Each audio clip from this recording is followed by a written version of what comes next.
भैया आप लोगों के बीच में एक छोटा सा प्रसंग है।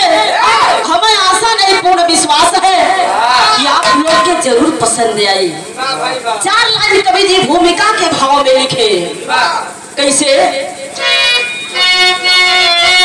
सही हो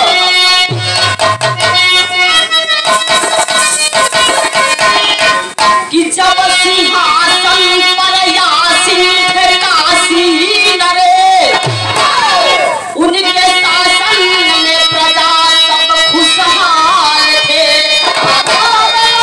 ऐसा राजा जहां में हुआ ना कहीं, दीन दुखियों के दाता प्रजा पाल थे।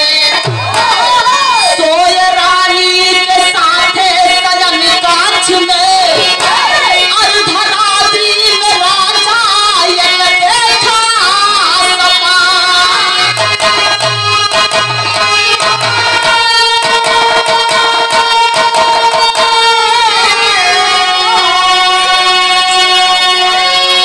अरे काशी करवट हुई मुंडमाला हंसा, फंसे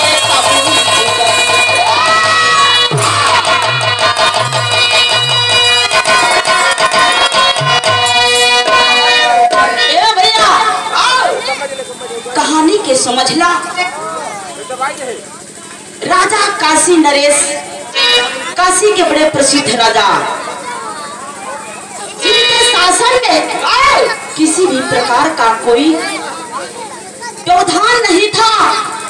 बड़े ही शान से उनका शासन चल रहा था। एक दिन की बात कि राजा अपने रानी के साथ में शयन कक्ष में सोए, अर्धरात्रि में सपना देखे। सपना देखे कि काशी करवट हो गई, मुंडमाला हंसने लगा और पापा विश्वनाथ धरती में धंस गए। जब सुबह हुआ तब देखे राजा करते क्या है। गजल के बोल लगल मास्टर साहब।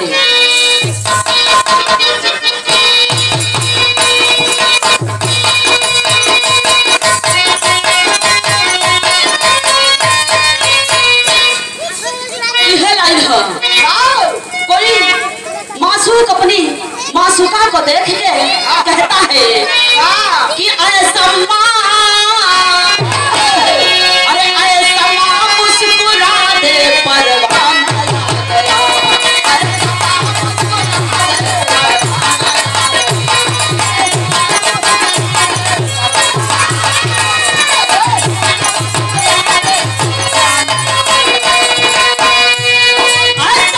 मुस्कुरा दे परवाना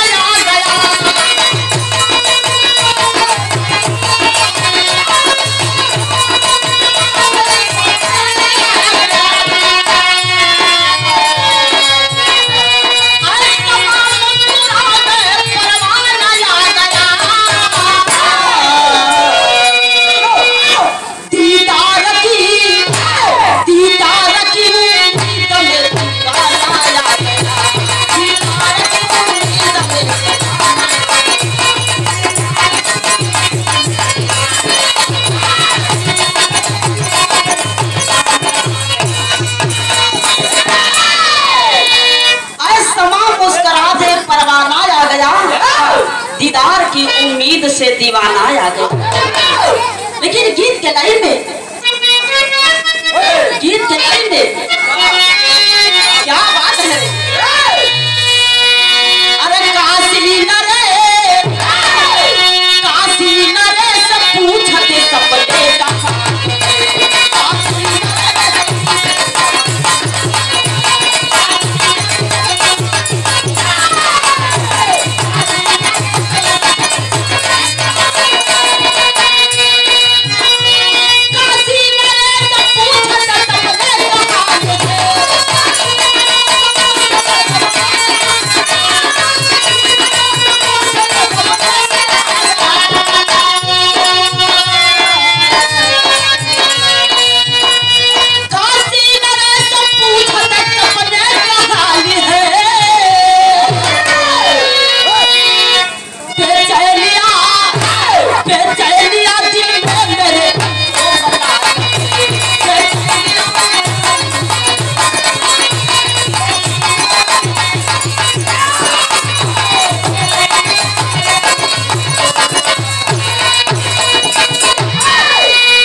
पूछते सपने का हाल है, बेचैनिया दिल में मेरे रमजो मलाल है कि होते सुबह दरबार में ऐलान कर दिए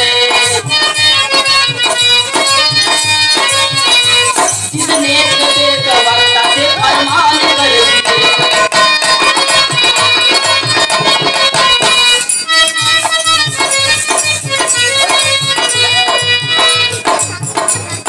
तो हमारा जो गावत रहे वो भी लड़ाई थी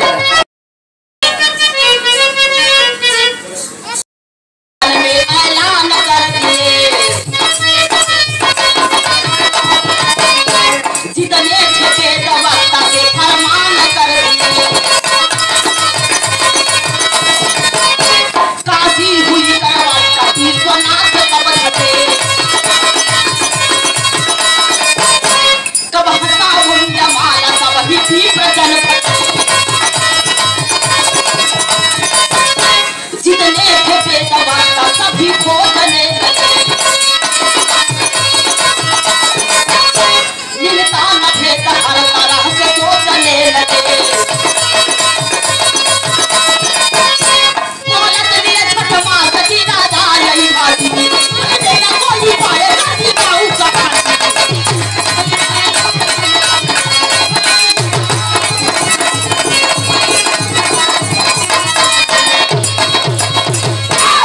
ए भैया होते सुबह दरबार में राजा ऐलान कर देते हैं राजा काशी नरेश कि हमारे स्वप्न का जो अर्थ नहीं बताएगा उसको हम फांसी पर लटका देंगे और अगर जो स्वप्न का अर्थ बता दिया उसको हम माला माल कर देंगे।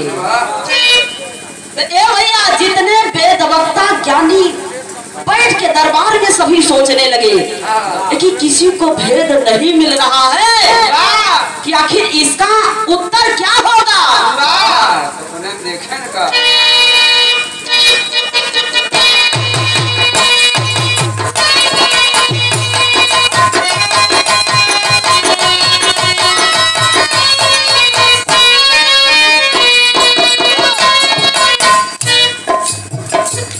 मेहरारू ऋषिया थी तन्नई हरे जाती परदेश जाती लेकिन बड़ी बढ़िया गीत बा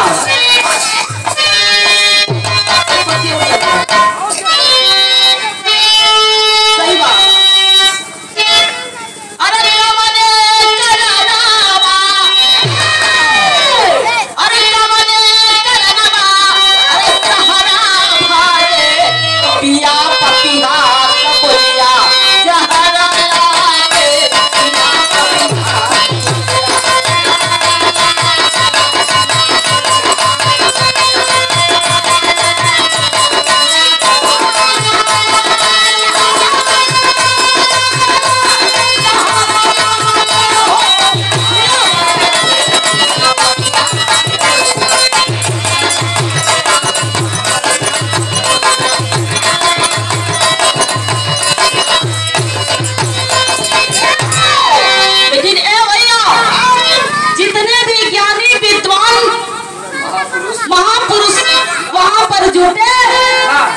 सभी लोग सुने राजा का स्वप्न का सारी बात, लेकिन किसी के समझ में नहीं आ रहा है कि आखिर इनके स्वप्न का अर्थ क्या है। तब देखिए होता क्या है। अरे जुटली जमतिया अरे जुटली जमतिया तो चना लागे कबल का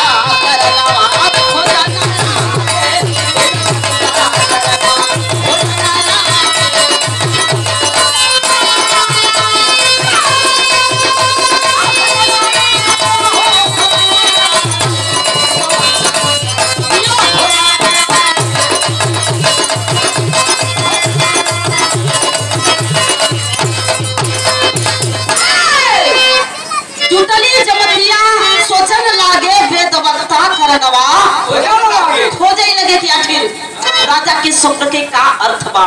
तो देखे हो का बा सही हो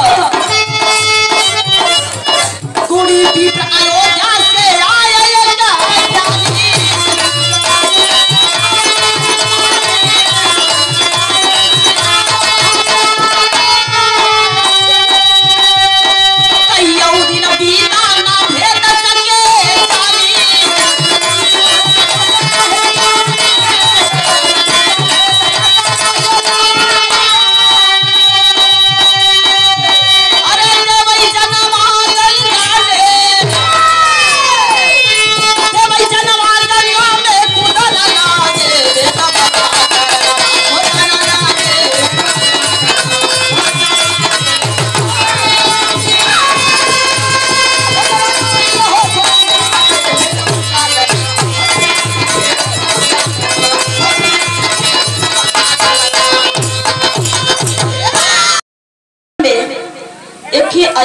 से महापुरुष चल के आए रहे।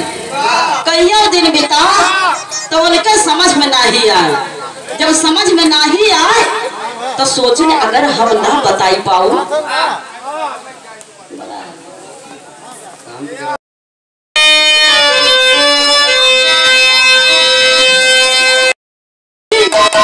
ज्ञानी पंडितों में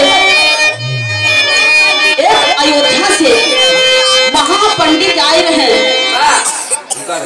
महापंडित आए रहे कई दिन बिता उनके समझ में नहीं आए तो वो सोचे कि अगर हम भेद ना बताई पाओ तो हमारा फांसी हो जाए और अयोध्या के अपमान होए तो ऐसे बढ़िया चली कि हम खुद ही अपन जान नहीं दे बच जाए हमारे बेइज्जतियों ना हो। तो जब आधी रात में गया और गंगा जी में जैसे सोचे कूदी वैसे गंगा जी प्रकट हो गए।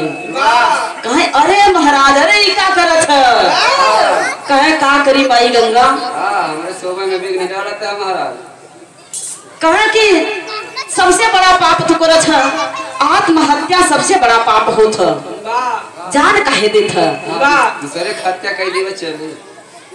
कहे कि का बताई राजा काशी नरेश का 3 सवाल का जवाब हमारे पास नहीं मिलता। कहे कि बस इतने बार कहे कि हाँ कहे माई कुछ बताई दे तू तो हम आत्महत्या ना करें। तो माई गंगा जी कहे जाए ही बगलिया हमारे तट पे एक साधु महाराज है यही की नरमा एक साधु महाराज है और जाओ उनसे तुम्हें कुछ भेद मिल जाए। तो देखा हो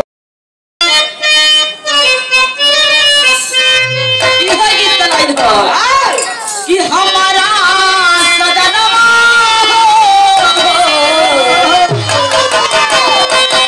अरे हमारा सजनवा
अब वही कौन समझ में आए है। रात बीत गया भैया हो रही के बेला जब भई तब देखे वो अयोध्या के पंडित महाराज करत का है।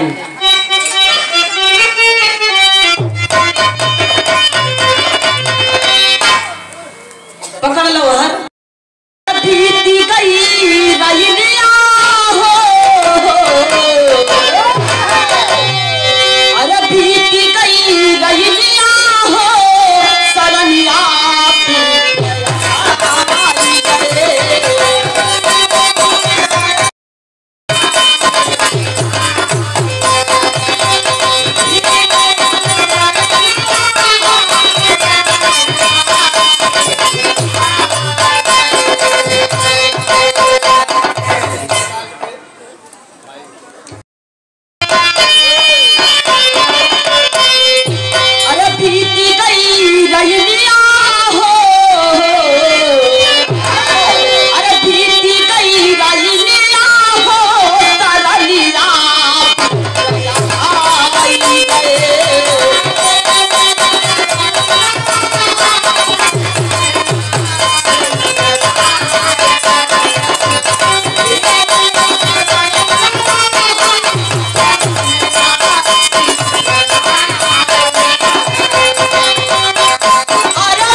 चरण पे अपन शीश गिराए दे।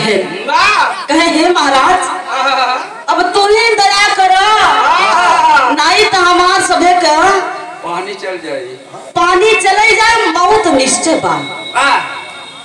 तो कहा कि तोहार इस सवाल के जवाब जरूर मिले, हम ओके बताओ थे कहाँ मिले। कहना बा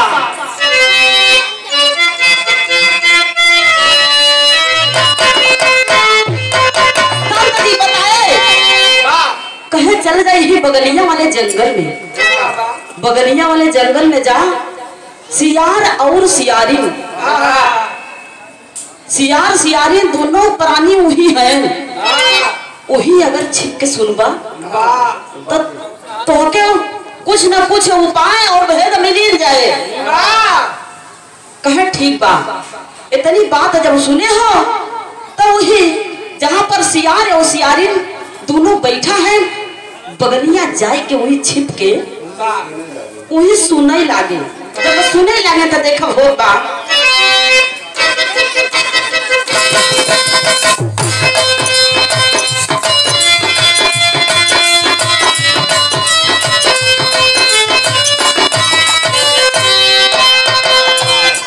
गीत वो है बा, पुरान गीत में बड़ा दम रहा था, देखा था इनके बुढ़ऊ के पुरान कुल याद बा। अरे नहीं वो मतलब इतना नहीं समझा था, वो पुरान बगवैया है और से पुरान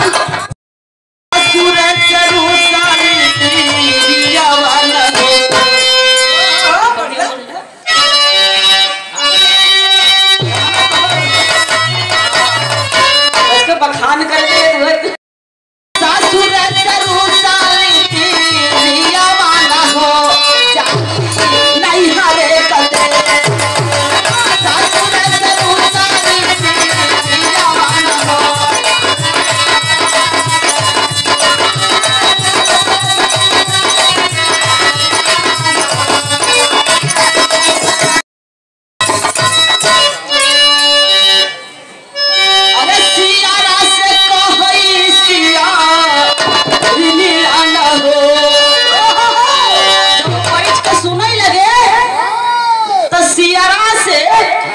सियरिनिया एक ठीक बात कहत बा, बात का कहत बा, अरे सियारा से कहै सियारिनिया ना हो सुना सजना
कि मनवा लगला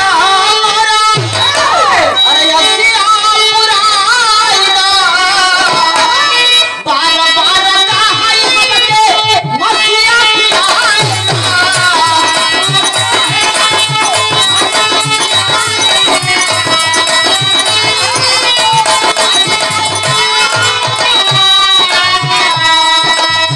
कर भर रहल हमारे बादनिया ना हो ना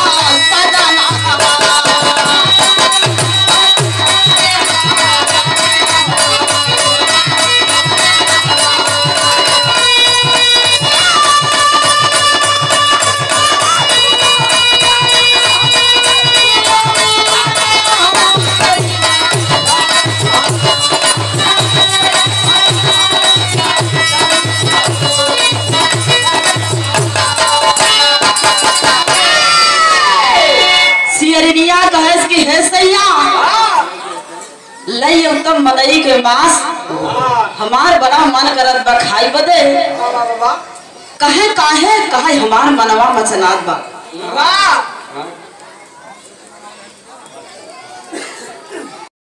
मनई के मांस खियाई देता आज बड़ा मनवा मचनात बा हमार। सियरवा कहे हे प्यारी आज रुक जा, काल तोहके ताजी मांस लियाई। लेकिन कहाँ से लियाई? कहाई तब सियार छोड़ा मना कई उतारी।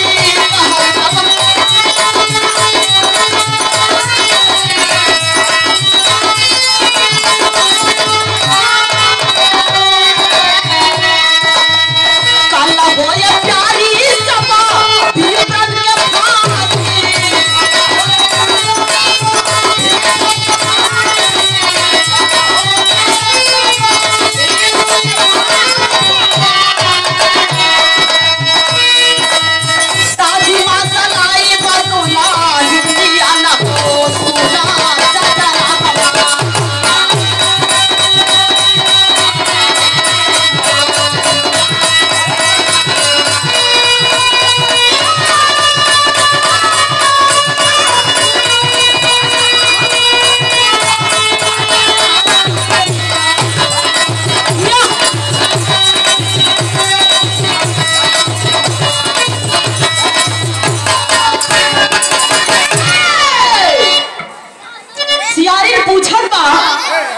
के यही कारण से फांसी होगी।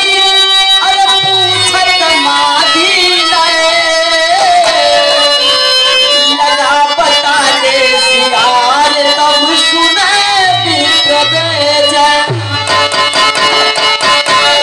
शेरवा दास की है प्यारी आज रुका काल तो के ताजी मांस लिया जितना खाबू उतना खियाऊ कितना देखे तो तुम खात हो। तसियारी पूछत बा कि कही कारण से फांसी होगी कि आखिर स्वामी इतना मनई मरही राजा सबके फांसी देही तो कही कारण से फांसी होगी। पूछत मादी नयन लगा बताने सियार तब सुने विप्र बे चिट्ठी न मारे भैया कौने कारण से इतना मनई के फांसी होए। आखिर एकर कौनो कारण तो होए। सियरवा बतावे लगा कि काहे बरे फांसी होए कारण बतावत बा। गीत बा होए अरे कमाल कैला राजा ओ कमाल कैला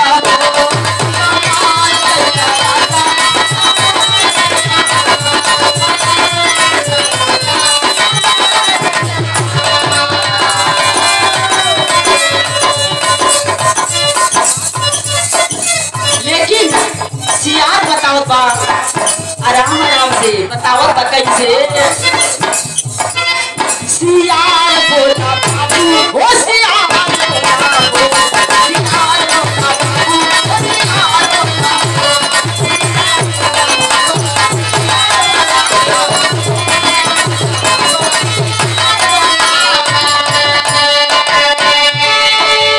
एक समय संज्ञा बनी घोड़ी सूरज बनले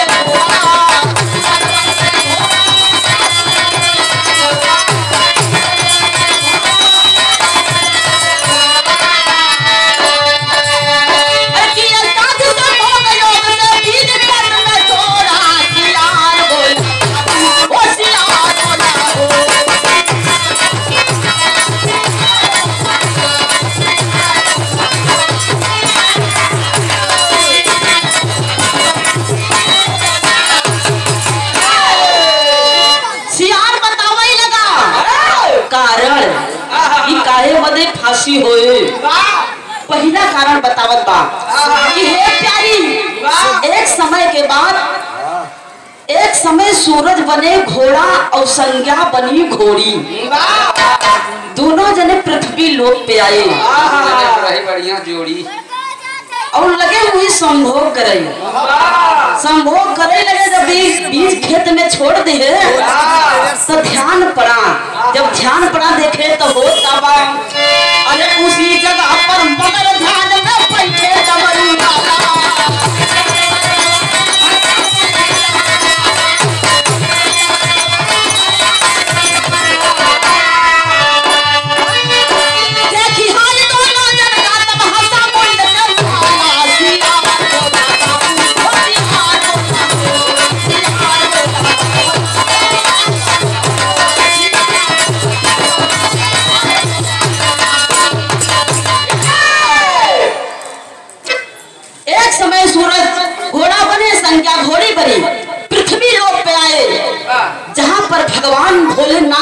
में लीन है और उनकर सभी के ध्यान ना पड़ा। दोनों जने संभोग करे लगे।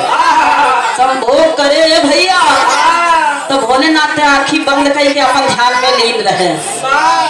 उनकर मुंड के माला जवन टांगे रहे पूरा, वो मुंड के माला देख के दोनों जने के हाल हंसई लगा।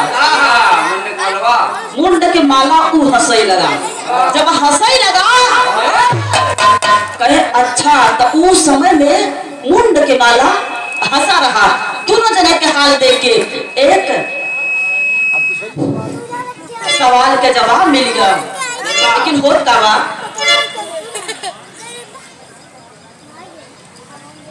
लेकिन होता क्या है बाबू, तेरी कलाई कहना है।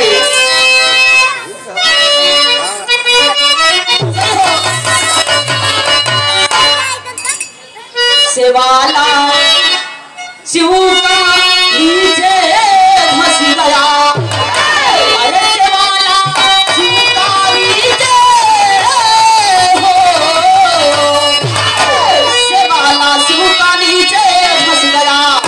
अरे काशी हुई करवट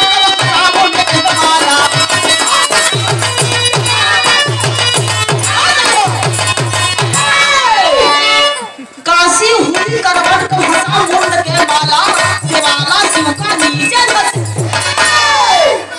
कहाँ से आना वो सवारा मेरा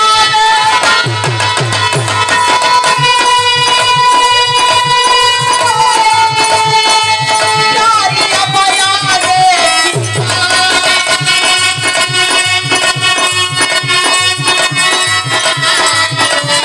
हमारा कहे चकवा से चकाई।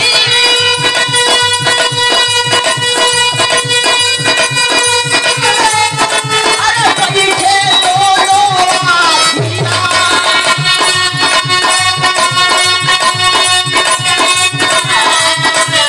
चोरी करो काशीना रे।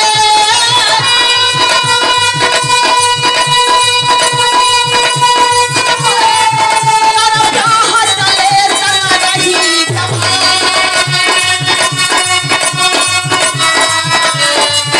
अरे घुमरता उसी पेड़ के नीचे, घुमरता उसी पेड़ के नीचे राजा की रुक गई बता।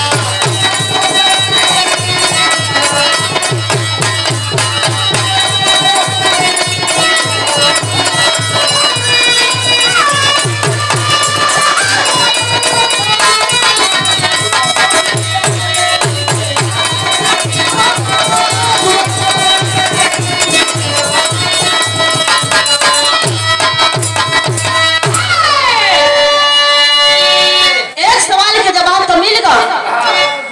तो शेरवा बतावे लगा कि एक बार के बाद राजा काशी नरेश अपन बियाह कई के लौटा रहे। रात होई गए।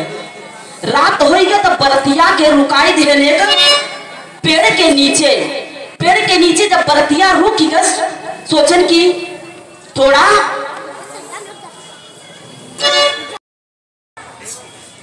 जब राजा बरतिया वही पेड़वा के नीचवा रुक गए, रुकाए दिले सोहताए लगे। सोचे कि अब राती में कहाँ चला जाए। तब वही पेड़वा के ऊपर एक ठे चकई और चकवा डाल पे बैठा रहे। तो चकैया के जियरा बड़ा घबराए लगा। चकैया का जियरा जब घबराए लगा तो अपने चकवा सैया से एक ठीक बात कहत बा। बात का कहत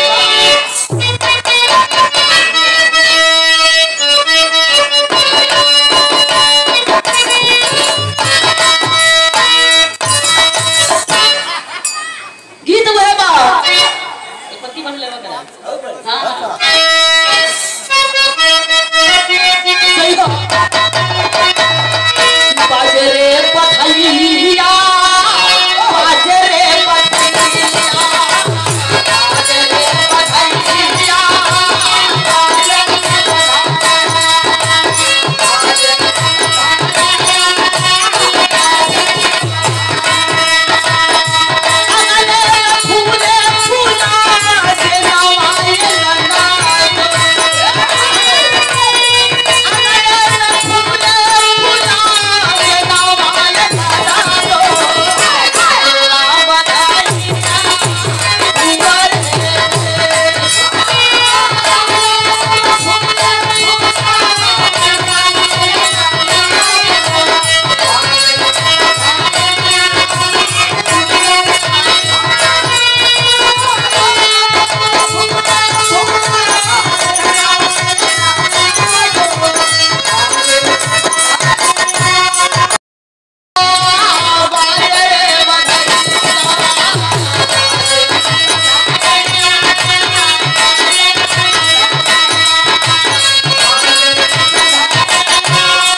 चकैया अपने चकवा सैया से कहत बा कि आज हमार जियरा बड़ा घबरात बा,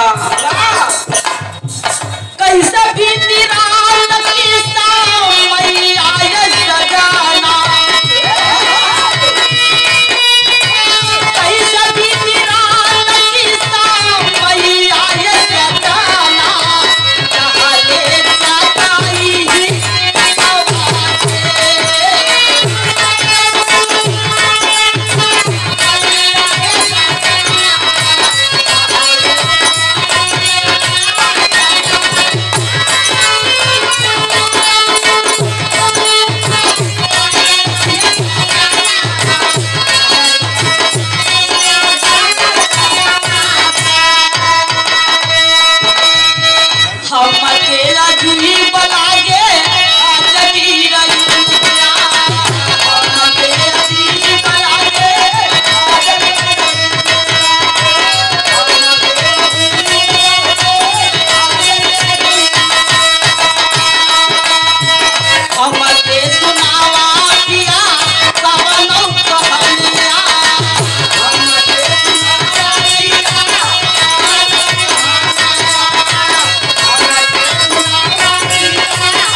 किस्सा कहानी सुनौता ताकि रतिया बीत जात।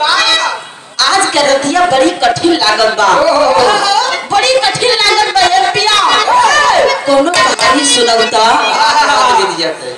रतिया बीत जाते।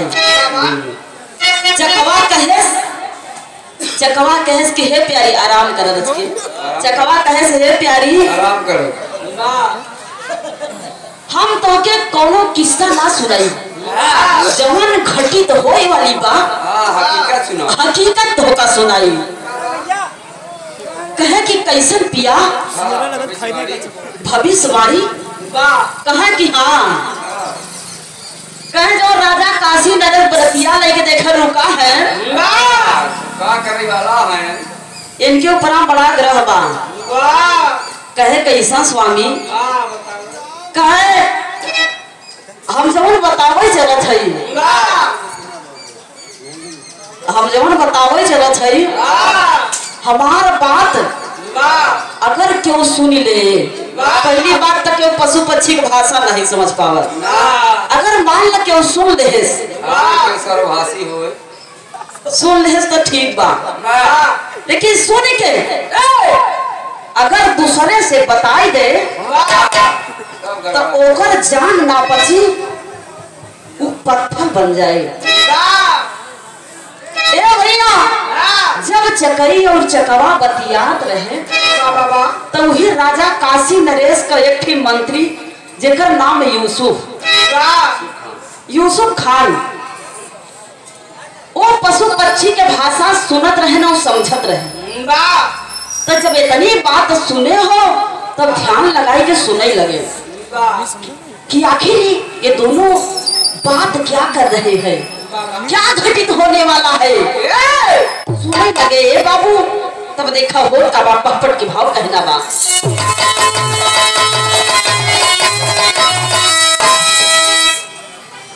अरे चकई से बतियावे सारी बतिया काशी नरेश की, अरे चकई से बतियावे सारी बतिया काशी नरेश की, अरे आज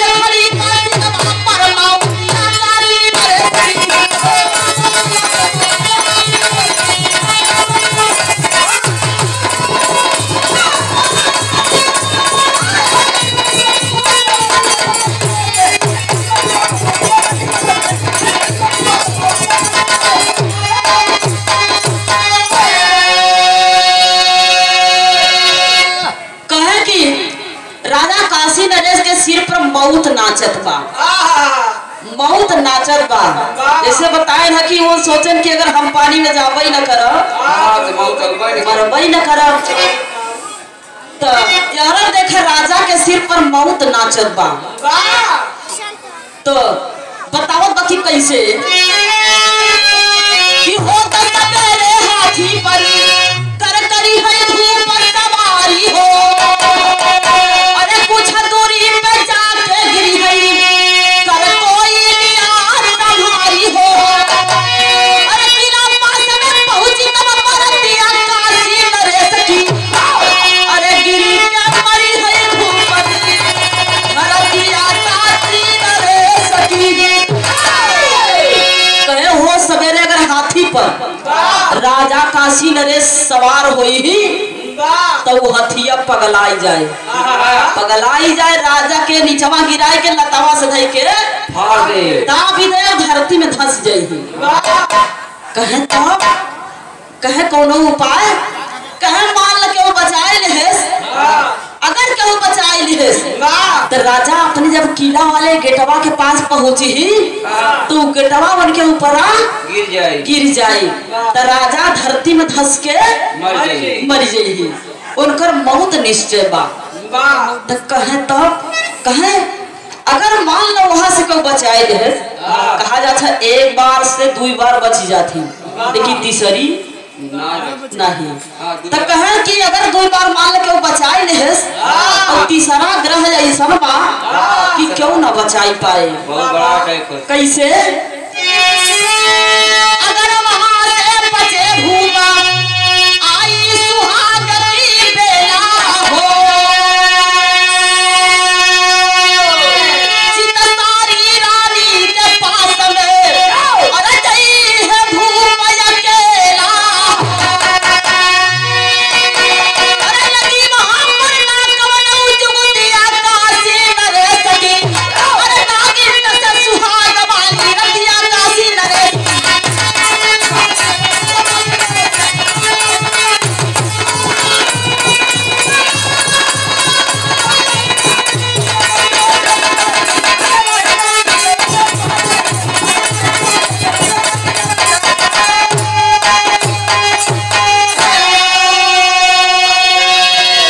कहे कि अगर तू जगह से बच जाई है, लेकिन सुहाग रात अपने शयन कक्ष में राजा रानी के पास अकेले जही, वहां पर उनकर मौत निश्चय बा।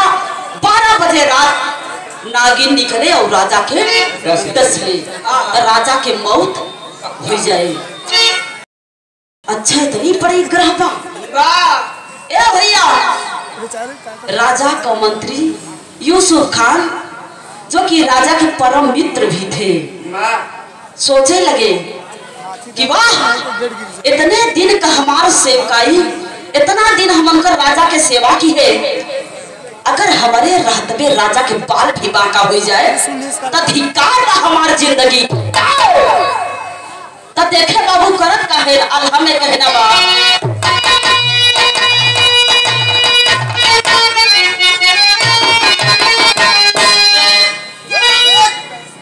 अरे सुनी का पतनी यूसुफ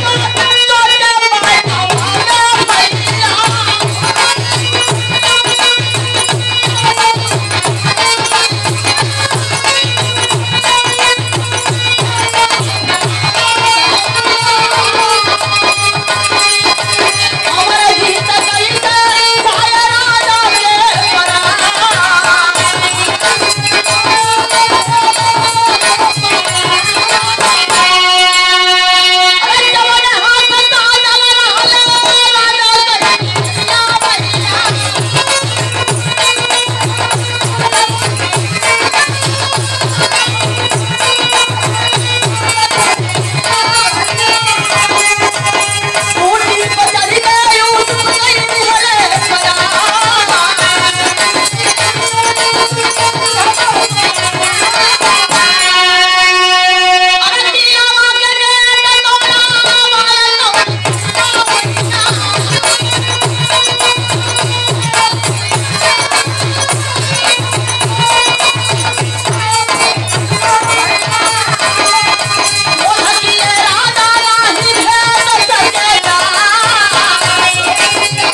यूसुफ खान सारी बात सुन ले, कहे कि हमारे जीते राजा के बाल भी बांका ना होए, हम राजा के रक्षा करब। ए बाबू, जब सवेरे सवारी तैयार करे के बारी आई, सवेरे जब सवारी सजावे के बारी भई, तो पहले के जमाना था कि राजा महाराजा हाथी पे बैठ के जात रहे।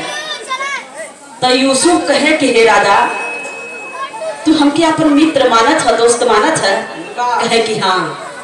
इसमें कौन सा शक है? कहे हे राजा, आजा, हाथी के बदले तू ऊंटे पे बैठ जा। कहे का बताइए मंत्री अब पागल हो गयो, अब का आज कैसन बात करत, आज कैसन बात करत बा? सब दिन हम हाथी बैठ के घूमे, राजा होय क्या ऊंटे बैठी, राजा होय का ऊंटे बैठी। कहे चला ठीक बा, ऊंटे पर तो बैठाई दे, और जब बारात लेके चली दे अपने निवास स्थान पर, और यहाँ यूसुफ खान आदेश दे दे, कहे कि किला वाला गेट तुरंत ही तोड़ दे, बारात पहुँचे से पहले ये तो बताऊंगा ना के, कहे पहले तोड़ दे। जब किला वाला गेट तोड़ दे, राजा पहुँचे, देखे कहे ए किसने किया? कौन बदतमीज ने ऐसा किया? कहे राजा, ये तुम्हारा मंत्री के आदेश बा। कहे हमारा मंत्री पागल हो गया है, बिना मेरे आदेश का गेट तोड़वाया, इतना पैसा लगाए का गेट बनवाए। बतावा, वो पहला वाला, वो पहला वाला पहला गलती करे ना, हमका हाथी के बदले ऊंटे बैठाए दे। दूसरा गलती, और दूसरी गलती हमारे इतना बढ़िया गेट तोड़वाई डाले। कहे चलो ठीक है, ये हमारा मंत्री है और हमारा परम मित्र भी है, इसकी दो गलतियां मैं माफ कर देता हूँ। गेट भी दोबारा बन जाएगा और मैं भी अपने घर पर आ गया हूँ। कहे कि अब सब लोग अपने अपने घर जाइए, और हर रात शयन कक्ष के तैयारी होने लगी। राजा का सुहाग रात की तैयारी होत बा, और यहाँ देखा यूसुफ खान करत का है कि सुहाग रात का जहाँ सेज सजीवा, वो चोरी चोरी पहनन बनी आई गए, खटिया के नीचे सजन में सजलों जो लिया आई गए। तब देखो हो कमा सदर में कह रहा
पलंग के नीचे यूसुफ खान चला गए, छिप के बैठ गए, और यार राजा और रानी के मधुर मिलान व सुहाग रात मनाए, और दोनों रानी सोई गए और यहाँ इतना बढ़िया पुरवैया के हवा चलत रहा। जब 12 बजी रात नागिन फन काढ़ी के निकली। जब फन काढ़ी के निकली, ए भैया यूसुफ तलवार निकाला, मारा दो खंड कई दे, दो खंड कई के खिड़किया के ऊपर होकर शरीरिया रख दी है, नगिनिया के मार डाले। और यार राजा का सिनेमा पर खून का छींटा गिरा, तो सोचे कि राजा के ऊपर खून का धब्बा बा और बहुत ढेर का खून का छींटा गिरा। तो सोचें कि कैसे निकाल, कैसे साफ करी। अगर कपड़ा से साफ करा तो ठीक से पोछाए ना, तो वह अपन तलवरिया निकाल के खुनवा काछे लगे, जैसे खुनवा काछे लगे ने भैया, वैसे राजा कर दिया खुली ग।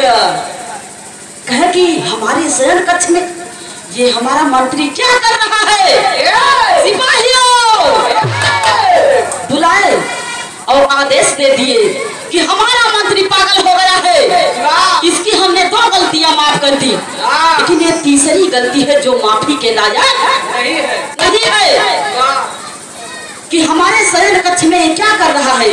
सिपाहियों को आदेश दे दिए और यूसुफ को जेल में डाल दिया गया, कारागार में डाल दिया गया। और राजा ऐलान कर दिए कि इस हमारे मंत्री का सुबह भरे दरबार में फांसी दिया जाएगा। इसने जो गलती की है वो माफी के लायक नहीं है। ए भैया सुबह हुआ, दरबार लगी, जितने भी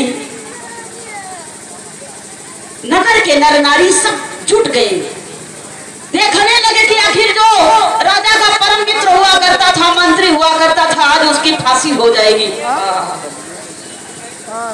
राजा भरे दरबार में यूसुफ को बुलवाए, कहे बताओ अगर तुम्हारी कोई अंतिम इच्छा हो तो। पहले से ही निर्धारित है बाबू, और आज भी अगर किसी को फांसी दिया जाता है तो उससे उसकी अंतिम इच्छा पूछी जाती है, तुम्हारी आखिरी इच्छा क्या है? किसी से मिलना चाहते हो, कुछ खाना चाहते हो, कुछ कहना चाहते हो, कुछ कहना चाहते हो, किसी से मिलना चाहते हो।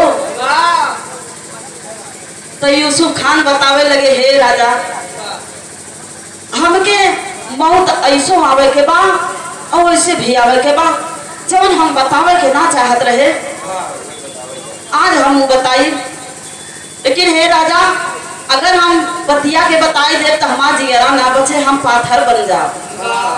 राजा गुस्सा में अंगार कहे कि तुम भले ही पत्थर बन जाओ, लेकिन बताओ हमारे शयन कक्ष में तुम क्यों गए?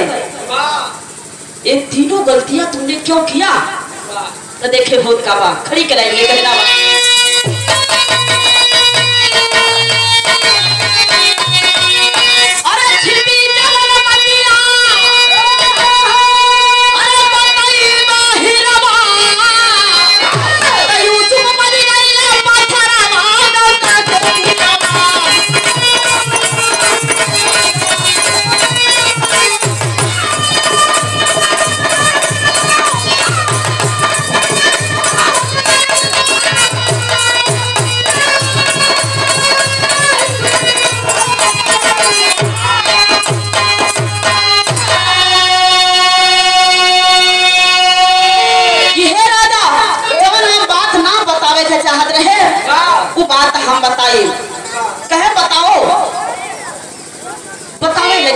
कि आप बच गए भूप, चाहे जावे जाल हमारा, सबूत उस खिड़की के ऊपर जिस नागिन को मारा, हमारा खून के फुहारा गंगा के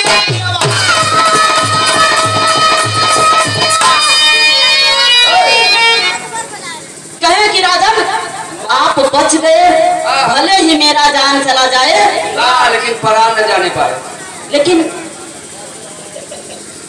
आपकी जिंदगी सलामत रहे। आपसे बढ़ के मेरी जिंदगी नहीं है।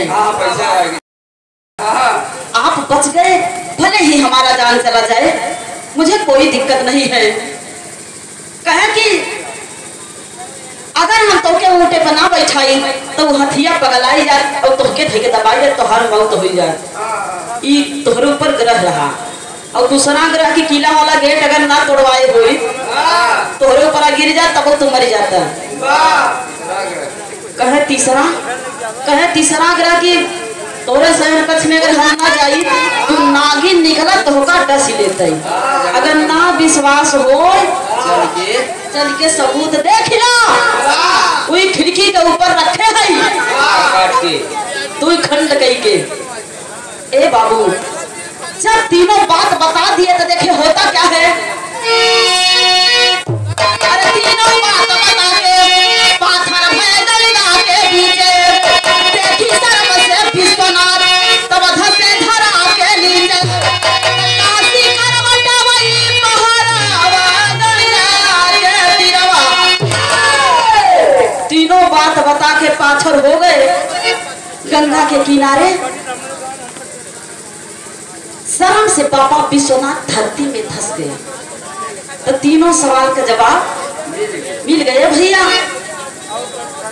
तो दोस्ती को कर दिया दे करके ये बलिदान राम हित सीता राम कहते वो सच्चा मुसलमान।